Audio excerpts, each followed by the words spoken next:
Good morning, everybody. Today is Tuesday, October 6th, and for your asynchronous social studies time this morning, we're going to keep reading Exploring the Americas. So yesterday, Monday, we read pages 2 and 3, either with my video or on your own, and then we read 4 and 5 in class. Today, we are going to read 6, 7, and 8 and 9. So let's go for it. Page 6, Early Exploration. Have you ever heard the rhyme that starts, "In 1492, Columbus sailed the ocean blue"? American children have been reciting that line for at least the last 100 years. It shows how important the early explorers in our history. With every expedition that set sail, the world seemed to get a little bit smaller. Nations have grown and changed so much since the first European explorers went looking for a sea route to Asia.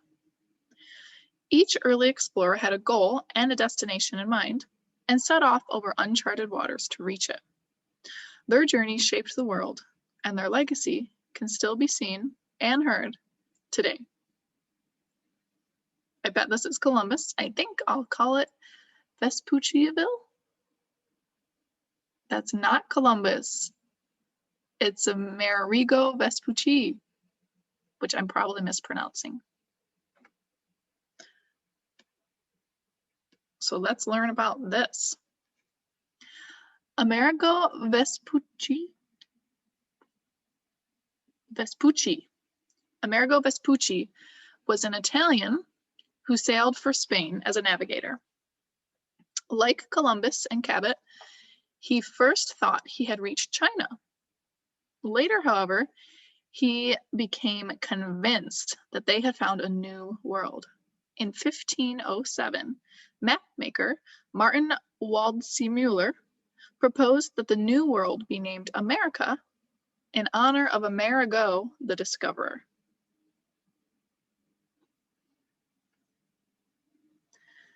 Let's go to the bottom of page 6 here. Look at this image. It looks like this one is Christopher Columbus. Christopher Columbus was an entrepreneur as well as a sailor. He set up his expedition like a business. Portugal was getting closer to sailing around Africa. King Ferdinand and Queen Isabella of Spain didn't want Portugal to be the first to reach Asia by sea. They agreed to sponsor Columbus's journey.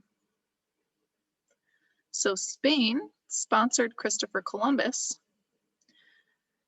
because they didn't want Portugal, which it's hard to see in this map, but is up here. Spain didn't want Portugal to be the first one to sail all the way around the African continent to Asia. But as we know, they didn't end up in Asia, did they? They ended up over here in the Americas. So let's keep going. After Columbus's voyage, Spain and Portugal signed the Treaty of Tordesillas. In the treaty or agreement between nations and countries,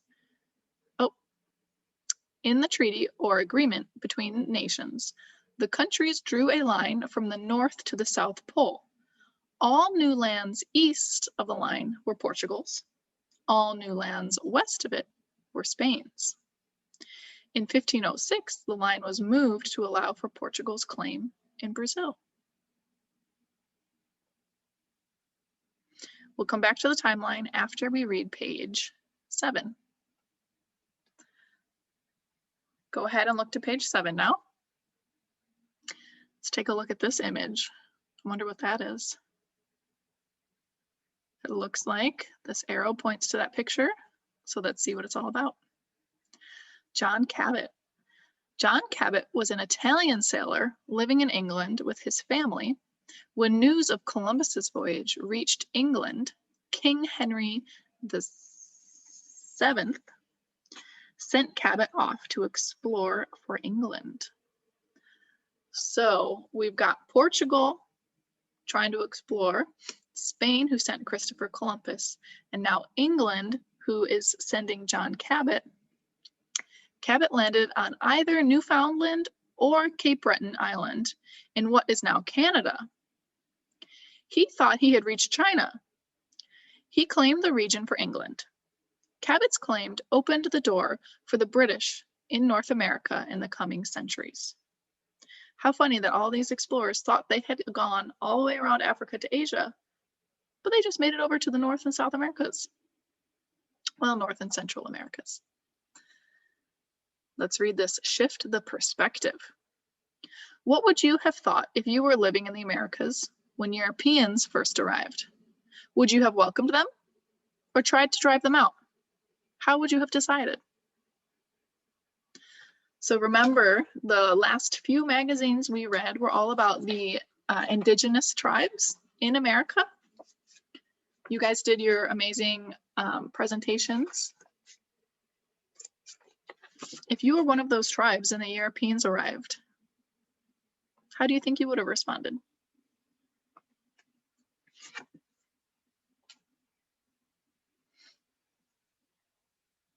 All right, let's keep going. This image says Ferdinand Magellan. Ferdinand Magellan decided to sail around or circumnavigate the entire world.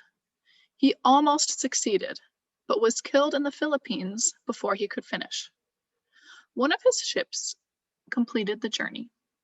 On the way, he discovered a strait near the southernmost tip of South America. This narrow, winding channel of water links the Atlantic and Pacific Oceans. It was later named the Strait of Magellan. So I'm going to go back to our map on page 2 here. Remember, Spain, Portugal, England are all over here in Europe. They all were trying to find a sea route to Asia over here. But they ended up going this way towards the Americas.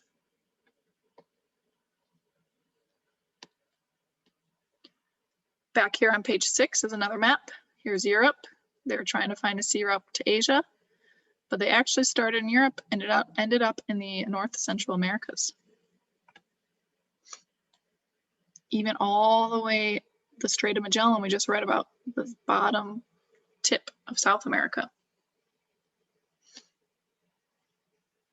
So back to page 7 with this image. Vasco Núñez de Balboa was a Spanish explorer.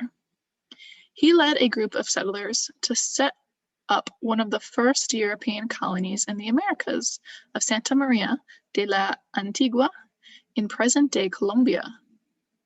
So they ended up in what is now Colombia in South America. Balboa and the settlers collected gold from the native people through trade and warfare. He became the first European to see the eastern shores of the Pacific Ocean. Power struggles among the settlers led to Balboa's execution in 1519. So we just read about quite a few explorers. Amerigo Vespucci, Christopher Columbus, John Cabot, Ferdinand Magellan, and Vasco Núñez de Balboa. So let's take a quick look at this timeline on the bottom of 6 and 7. It puts everything into perspective. So in 1441, Henry the Navigator, the Prince of Portugal, indicates the search for a sea route to Asia, prompting exploration of the western coast of Africa. So remember, the Prince of Portugal from Monday said he needs a sea route because I can't use the Silk Road. I can't get trade. I can't trade goods with Asia via land anymore. I need to find a sea route. In 1492, Columbus begins his first voyage. Remember, he's sponsored by Spain. 1493, Columbus starts his second voyage. 1494, the Treaty of Tordesillas divides ownership of much of the world between Spain and Portugal. Remember, they drew that line from the North Pole to the South Pole, and they said, this is for Spain, this is for Portugal. 1497, John Cabot lands in Canada and claims it for King Henry VII of England. 1498, Columbus sets sail on his third voyage. 1502, Columbus starts his fourth and final voyage. 1510, Santa Maria de la Antigua becomes one of the first successful European settlements in the Americas. Remember, that was this one, and they settled in Colombia in South America. 1513, Balboa is the first European to see the eastern shore of the Pacific Ocean. That is where we live. If you've ever been to the coast of Washington, we're on the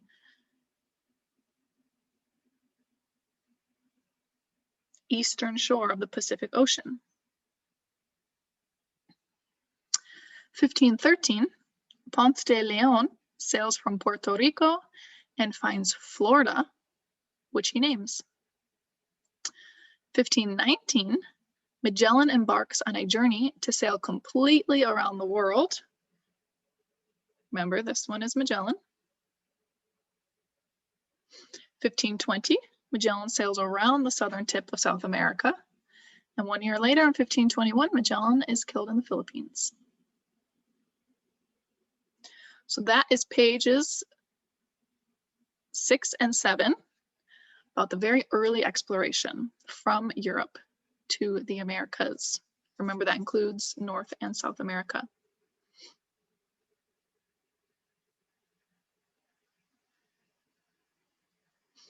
So now that exploration has started, let's turn to pages 8 and 9, and we'll read about the conquistadors and more.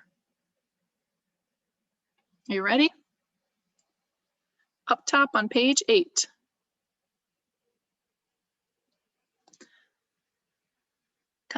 Conquistadors and more. What do you think of someone who takes something that doesn't belong to them? What if it's something that person really, really wants?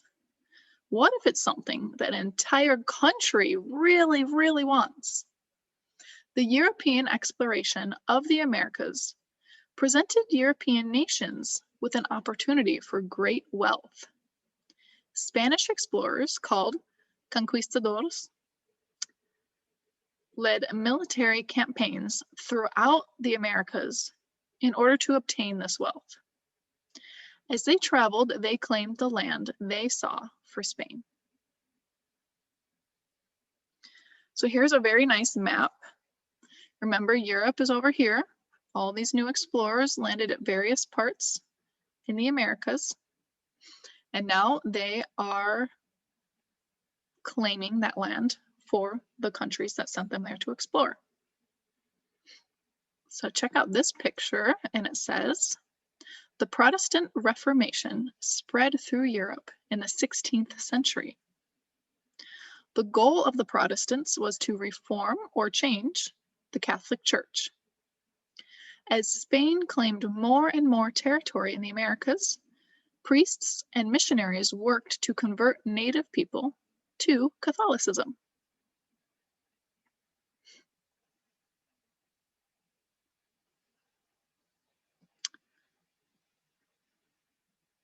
All right, let's take another look at this map.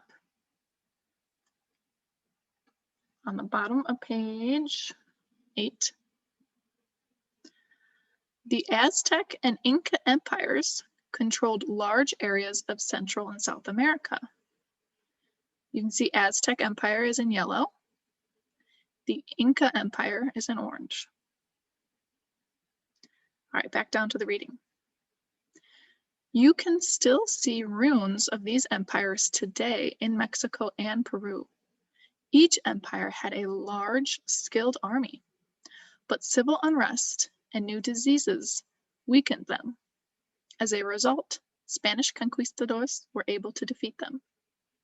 So just like in America, we had many indigenous tribes and populations, so did South and Central America, two of which were the Inca and Aztec empires. So here's some of the Incan Empire. Here's the, oh, I'm sorry, the Aztec Empire is right here in yellow, and the Incan Empire is in orange.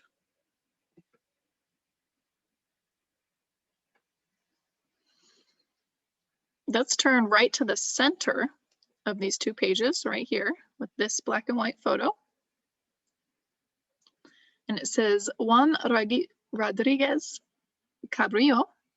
Juan Rodriguez Cabrillo is known as the first European to discover California. He was looking for rich cities and an all-water route through the Americas. He found neither. Francisco Vázquez de Coronado traveled from Mexico to present-day Kansas by land, looking for legendary 7 golden cities of Cibola. Members of his group were the first Europeans to see the Grand Canyon and the Colorado River. They never found any golden cities. How interesting. Let's head up to the top of page 9 with this drawing of a man. It says, with a force of less than 200 men, Francisco Pizarro ambushed the Inca emperor Atahualpa.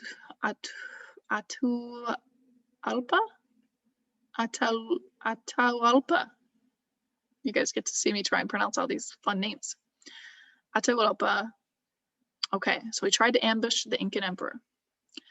Pizarro soon executed Atahualpa and joined with the Incas' enemies to help put down resistance. Disease caught from earlier European explorers had already killed off many Incas before Pizarro arrived. Others had died in a civil war Atahualpa had waged against his brother. This lack of stability helped Pizarro defeat the Incas. So it looks like Pizarro was defeating the Incas, back to our map, in South America here. And since they had already been exposed to other Europeans and had gone through a civil war, the Incas were already weakened.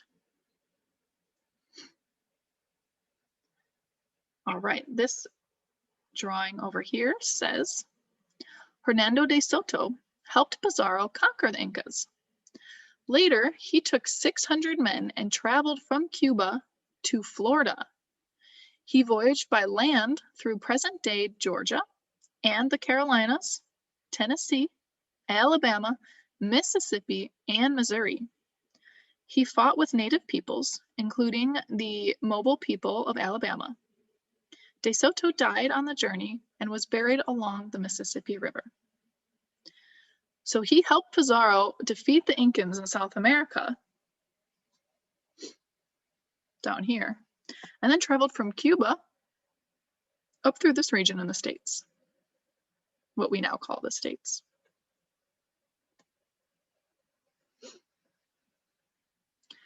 So let's learn about this, this guy. Juan Ponce de Leon was governor of Puerto Rico until he lost his position to political rivals. Seeking new land, he explored the Caribbean. In 1513, he landed on the North American mainland and named the region Florida. A later attempt to settle Florida failed when Native Americans attacked. Ponce de Leon was struck by an arrow during the attack. He later died from his wounds on Hispaniola.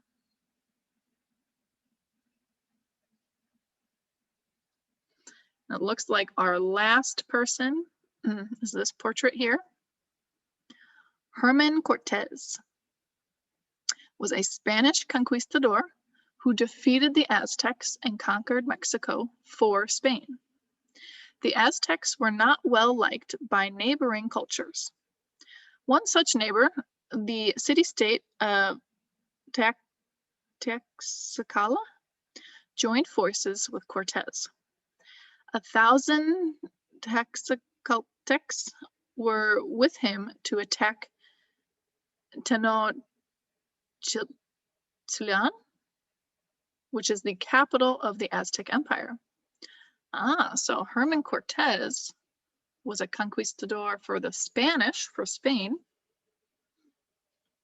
and he attacked over here in the yellow, in the Aztec Empire.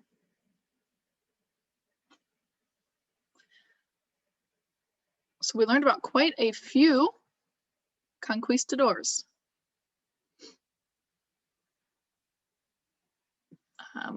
Explorers from Spain who set out to claim land for Spain. So let's take a look at the bottom of these 2 pages at our timeline. So we pick up at 1521, which is where we left off on the last page up here. So last we heard, Magellan is killed on the Philippines. Also, in 1521, Ponce de Leon returns to Florida to establish a Spanish settlement, but is driven away by well-armed native people. Also in 1521, Cortez conquers the Aztecs and claims Mexico for Spain. We jump 11 years to 1532. Pizarro overthrows Inca leader Atahualpa and conquers Peru, which is in South America. 3 years later, in 1535, Pizarro founds the city of Lima, which is in Peru. 5 years later, in 1540, Vasquez de Coronado journeys north from the present-day Mexico into the United States. 1 year later, Pizarro is assassinated by political rivals.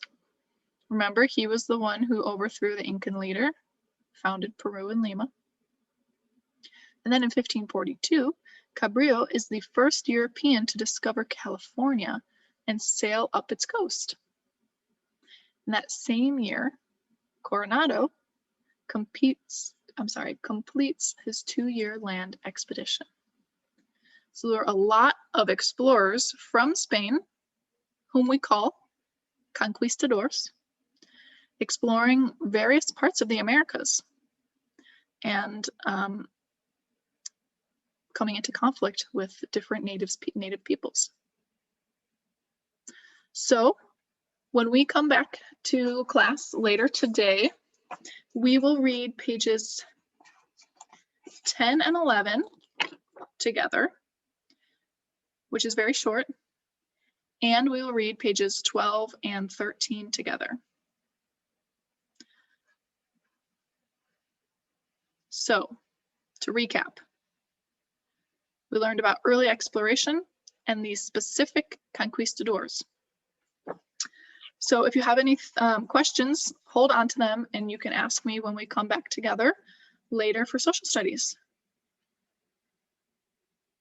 All right, you guys, I will see you later.